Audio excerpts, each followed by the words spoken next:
compagnie en chantier. En chantier. En chantier. Oui. Vaste question. Toi, tu es Luciano. Toi, c'est Olivier. Oui, c'est nous les mauvais clowns. Tu viens d'où? Moi, je viens de Belgique, de pas loin de Silly. Et moi? Moi, je viens du Portugal. Eh oui, de Porto, en fait. C'est loin. C'est plus loin. C'est parti d'une histoire toute simple, inspirée de mon grand-père, Victor, et de là, on a brodé, écrit, improvisé, et finalement, c'est devenu un peu l'histoire de deux gars qui n'ont rien à faire ensemble. Moi qui travaille sur mon chantier, lui que je découvre sous la bâche, qui parle pas la langue, qui connaît un seul mot, c'est travail. Et je commets une grosse erreur, c'est qu'à un moment donné, à force d'être touché par lui et qu'il ne part pas, je m'engage. Et à partir de ce moment-là, c'est la galère. Parce que il détourne tout, il joue avec une truelle, il tape sur des casques, il casse le décor. C'est l'enfer quoi. Donc c'est un artiste en fait. Lui c'est un artiste. Mais du coup c'est la rencontre de deux mondes en fait qui ont rien à faire ensemble a priori et qui chacun enrichissent l'autre. C'est aussi simple que ça. Moi j'approchais de mes 40 ans et j'avais envie de faire un spectacle qui soit plus personnel. Et je travaillais sur le thème de mon grand-père depuis un moment. Je me disais, il y a un matériau là-dedans, il travaillait sur des chantiers, j'entendais plein d'anecdotes. Luciano, lui, au Portugal, il avait la possibilité d'accueillir une compagnie dans une année où, près de Porto, il y avait Guimarães qui était capitale européenne de la culture. Il m'a dit, si tu as quelque chose, et je dis, je crois que j'ai quelque chose, mais c'est pas un solo, c'est un duo, et je voudrais que tu joues dedans. Et on se connaissait d'avant, on a une grande confiance l'un avec l'autre. On avait déjà un duo. Donc on s'est mis à travailler. Et ça a été des improvisations, je suis allé répéter à Porto. On a sorti une première mouture qui était très différente de celle-là. Et puis voilà, on a continué à travailler comme ça. On a eu la chance aussi d'avoir des dates qui venaient, qui permettaient de tester le spectacle, d'être accueillis au centre René Magritte plusieurs fois en résidence. Ça c'est important. Et du coup, petit à petit, le spectacle s'est écrit comme ça, jusqu'à cette formule. Donc, moi, je suis des environs, de Silly, tout près.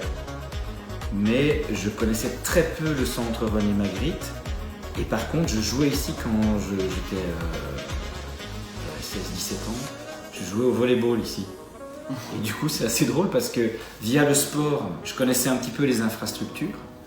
Et on s'est retrouvés à répéter dans une ancienne salle où moi je faisais du volleyball et qui a été récupérée par le centre René Magritte comme salle de concert. Et en fait, je connaissais toute l'infrastructure sans la connaître finalement. Et puis ce qui a été génial, c'est la fidélité de Myriam parce qu'elle a tout de suite vu le potentiel, je pense, du projet. Et si pas le potentiel, au moins la folie et le côté cinglé qu'on pouvait être avec notre metteur en scène de l'époque. Samuel Bams qui dirige l'association Silly Concert et qui lui est un ami d'adolescence et qui a tout fait aussi pour que le spectacle décolle. Et en fait, tous les ans, on revenait ici, répéter, refaire du lien, filmer à côté de la voie ferrée. Et ils nous ont suivis fidèlement du début à la fin, vraiment pour le coup. Regarde, on est 9 ans plus tard, on nous programme encore, c'est génial.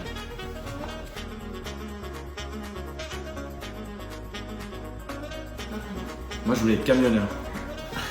J'avais plusieurs choses, mais à la fin, les gens me voyaient que les arts, peut-être, ça serait pour moi. Là, c'est marrant. Moi aussi, c'était plutôt un regard extérieur qui se posait en réto. On a fait une pièce de théâtre avec un prof cinglé. Et j'ai eu un retour de professeurs et d'amis qui était évident dans le sens « Ah, c'est pour toi ». Alors que moi, j'y étais pas du tout à ce moment-là. Allez, au boulot.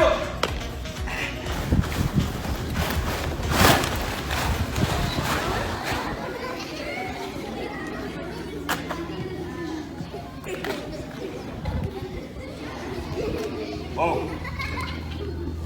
Hey. C'est bon, on a compris. Ici, c'est pas chez lui.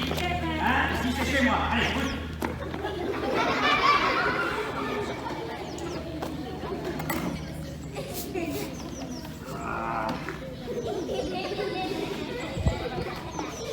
travail.